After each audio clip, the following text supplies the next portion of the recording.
রাষ্ট্রের সর্বোচ্চ ক্ষমতায় বা রাজনীতির জায়গায়, দেশ পরিচালনায়, সেগুলিতে আপনি আসলে আসতে চেয়েছিলেন কিনা, চান কিনা? যদি চাইতাম খালেদ, যদি চাইতাম, তখন যখন মিলিটারি আমার বাসায় এসে বসে রইলো সারা রাত আমাকে রাজি করানোর জন্য, আমি তো লুফে নিতাম। রাজি করানোর জন্য বসে থাকতে হবে কেন? আমি যদি ক্ষমতায় চাইতাম, বলে আর চলেন চলেন, কি করতে, কি কোন জামাটা পড়তে হবে দেখিয়ে দেন, এখনই যাচ্ছি। আমি তো সেটা করিনি। তাদের সঙ্গে তর্ক করেছি, সারা রাত ধরে তর্ক করেছে যে না ভাই, আমাকে দিয়েন না, আমি এই কাজের উপযুক্ত না, আপনারা অন্য লোক খোঁজেন। তারা আমার উপরে মন ঠিক করে ফেলেছে আমাকে নিতে হবে। আমি বারে বারে বলতেছি তাদেরকে, তারা নিরাশ হয়ে ফিরে গেল, বললো যে সকালবেলায় আবার আসবো, সকালবেলায় আসলে তখন আপনি আমাদেরকে বলেন যে রাজি আছেন। আমি বললাম না, সকালবেলা আসলে একই কথা পাবেন, কারণ আমি তো এটা এমন কিছু না যে মনের মধ্যে সন্দেহ রেখে, দ্বন্দ্ব রেখে আপনাদেরকে বলছি, অত্যন্ত পরিষ্কার ভাবে আপনাদের কাছে বলছি। ঠিক আছে, তা না হলে তো আমি সঙ্গে সঙ্গেই রাজি হয়ে যেতাম। কে ছাড়ে যে আপনাকে দেশের পুরো সরকারের প্রধান হবার জন্য আহ্বান জানাচ্ছে? বাংলাদেশে এরকম কয়জন মানুষ আছে বলবো যে না, আমি এই দায়িত্ব গ্রহণ করব না? প্রধানমন্ত্রী শেখ হাসিনা স্পষ্টতই আপনাকে অপছন্দ করেন, অনেক কিছুর জন্য আপনাকে দায়ী করেন, পদ্মা সেতু এবং এই সেই।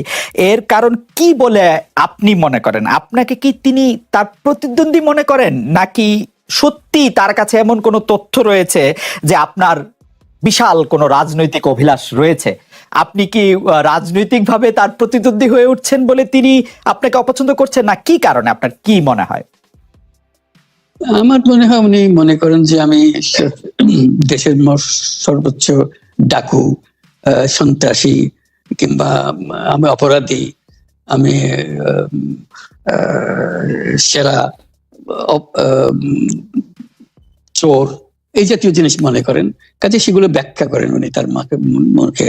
উনি বলেন যে আমি সুদখোর, আমি ঘুষখোর, আমি সব এমন সব কটু শব্দ ব্যবহার করেন যাতে মনে হয় যে আমার সম্বন্ধে তার ধারণা খুবই খারাপ। কিন্তু এইটা তো এরকম ছিল না। আমরা দেখেছি যে 96 থেকে 2001 সাল পর্যন্ত নানাভাবে এই সরকারি বা আওয়ামী লীগ সরকারি আপনার সাথে, বা আপনি আওয়ামী লীগ সরকারের সাথে একসাথে কাজ করতে কোনো সমস্যা হয়নি। আপনি এইটার জায়গাটা কি, একটু ব্যাকগ্রাউন্ডটা কি আমাদের একটু বলা যাবে, যে আপনার কাছে কি মনে হয় কেন এই শত্রুতার বা কেন এই অপছন্দের বিষয়টা একটু সৃষ্টি হলো বা তৈরি হলো? যেই হোক, এটা আমার তরফ থেকে হয়নি। আমি তাকে যথাযথ শ্রদ্ধা করে নিয়ে গেছিলাম আমাদের মাইক্রো ক্রেডিট সামিটে ওয়াশিংটন ডিসিতে। আমাদের প্রধান অতিথি করে নিয়ে গেছি, সবাই সম্মান করেছে। কারণ এই মাইক্রো ক্রেডিটটা তখন পৃথিবীর সামনে আসছে, বড় আকারে আসছে, এবং এটা বাংলাদেশের অবদান হিসেবে সবাই স্বীকৃতি দিচ্ছে।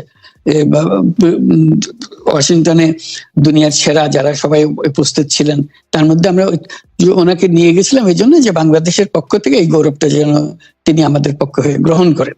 উনিও রাজি হয়েছেন, উনিও গেছেন, করেছেন। কাজে এটা স্বাভাবিকভাবে এই সম্পর্ক থেকে যাওয়ার কথা ছিল, কিন্তু কি কারণে এটা ঘাটতি হতে আরম্ভ করলে বুঝতে পারলাম না।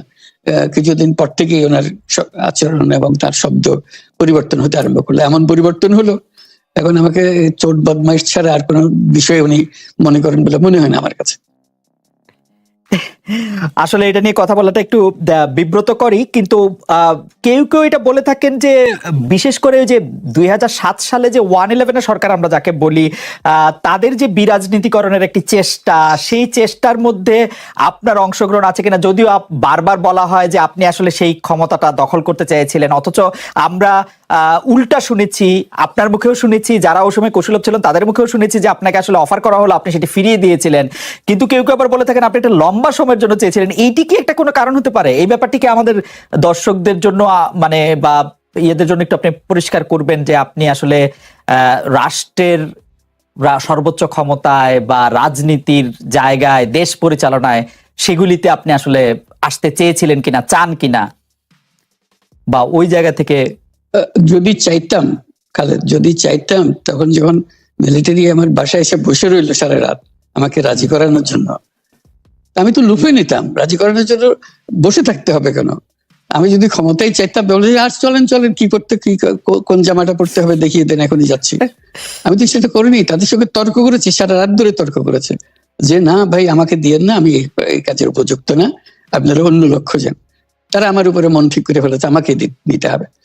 আমি বারে বারে বলতেছি তাদেরকে। তো তারা নিরাশ হয়ে ফিরে গেল, বললো যে সকালবেলায় আবার আসবো, সকালবেলায় আসলে তখন আপনি আমাদেরকে বলেন যে রাজি আছেন।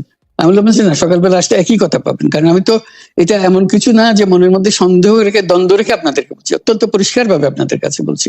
ঠিক আছে, তা না হলে তো আমি সঙ্গে সঙ্গে রাজি হয়ে যেতাম। কে ছাড়ে যাও আপনাকে, দেশের পুরো সরকারের প্রধান হবার জন্য আহ্বান জানাচ্ছে, বাংলাদেশে এরকম কয়জন মানুষ আছে বলবো যে না আমি এই দায়িত্ব গ্রহণ করব না। আমি তো করলাম সেটা, এখন আমার নামে বলা হচ্ছে 10 বছর চেয়ে। আমি বছর নিয়ে তো প্রশ্নই ওঠে না। প্রশ্ন হচ্ছে আগামীকাল সকালবেলা আপনি শপথ গ্রহণ করবেন, এই কথা। আমি বলছি না, করবো না। তারপরে এরপরে তো কয় বছর কয় কাণ্ড। আমি 10 বছর দিয়ে কি করবোটা কি? আমি 10 বছর দিয়ে, আমি তো বলছি আমি এই কাজের জন্য নই। দেশে আমার দেশ পরিচালনা করা আমার দায়িত্ব না, আমার কাজ না। আমি জানি না এটা কিভাবে করতে হয়, আমি যেটা জানি সেটা করি। Make sense. আপনার মেয়ে মনিকা ইউনুস সম্প্রতি একটি সাক্ষাৎকার দিয়েছেন সিএনএন এ, সেখানে আমি তাকে একটু যদি অনুবাদ করি তাহলে সেরকম পড়তে পারবো, যে আমি তাকে উদ্ধৃত করছি যে কোনো এক সময় প্রধানমন্ত্রী শেখ হাসিনা ও ডক্টর ইউনুস একসঙ্গে কাজ করেছেন। আমি আশা করি সেই সময়টা আবার ফিরে আসুক, শুধু গ্রামীণ কিংবা সংশ্লিষ্ট সব প্রতিষ্ঠানগুলোর ভালোর জন্যই নয়, যদি তারা আবারও একসঙ্গে কাজ করেন তাহলে সেটা চমৎকার হবে। এই মনিকা ইউনুসের এই আশা কি আপনারও মানে একই রকম আশা কিনা, যে প্রধানমন্ত্রী শেখ হাসিনা এবং ডক্টর ইউনুস একসঙ্গে কাজ করলে আরো কিছু চমৎকার কাজ হবে, বা এটা আপনি আশা করছেন এরকম কি? এটা কি এখন আমার জন্য করা যাচ্ছে না যে আমি নারাজ, যে করতে চাই না? তুমি ভাবখানা এমন করছো যে আমি আপত্তি করছি, আমি কাজ করতে চাই না। আমাকেও যে বললাম চোর বদমাইশ করে রেখেছে, সেখানে কাজ করার তো কথাই উঠছে না। আমার নাম উঠলেই ওনার রাগ উঠে যায়। আমাকে সুদখোর না বললে ওনার মন তৃপ্ত হয় না। আমাকে চুবিয়ে না ডুবালে, পদ্মা নদীতে আমাকে চুবিয়ে না ডুবালে ওনার মনে শান্তি আসে না।